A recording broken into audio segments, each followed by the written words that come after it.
The gentleman from Rhode Island, Mr. Cicilline, is recognized for 3 minutes. Madam Speaker, for more than 220 years since George Washington yielded the presidency to John Adams, the peaceful transfer of power has been a hallmark of our democracy. In this country, the will of the American people reigns supreme over the ambitions of any individual. Every single president has honored and upheld these principles until now. Donald Trump lost his bid for re-election last November. It was a free and fair election. In fact, President Trump's own election security director called it the most secure election in U.S. history. But for 2 months now, Donald Trump has refused to accept the will of the American people. Over and over again, he's told his supporters he didn't really lose. The election was stolen from him and from them. And as they grew angrier and angrier over this perceived injustice, he told them there was still a way to keep him in power. So as Congress prepared to meet for the sacred ritual of certifying the results of the presidential election, the president made his move. He directed his supporters to travel to Washington for a rally to stop the steal. They did. He then, once assembled, he had one final request: march on the U.S. Capitol, do what it takes to help me hold on to power. We will never give up. We will never concede, he told them. If you don't fight like hell, he warned, you're not going to have a country anymore.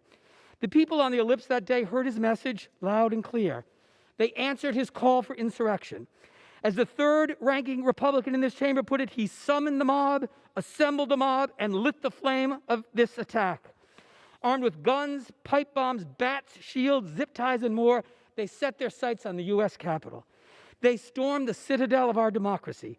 Hundreds of domestic terrorists did what Donald Trump wanted them to do. They seized the Capitol and tried to end our country's 234-year experiment in democracy, as the Trump family and White House aides watched gleefully on television. They searched the halls of this building for the vice president, who they came to hang for treason. They overran the office of the speaker, who they came to assassinate.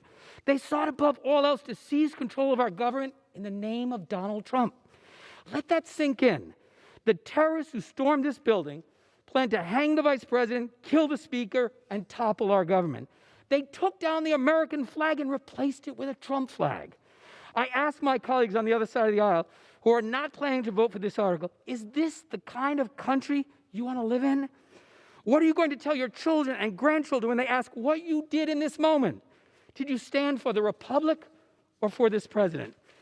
Heed the words of Abraham Lincoln, the first Republican president who told our country that a house divided against itself cannot stand. This great house in which he served cannot and will not endure if we do not stand together now. The president and the terrorists who stormed these halls last Wednesday did not succeed in toppling our republic. We must ensure they never do. I implore you to join us in supporting this article, and I yield back. Gentleman yields back.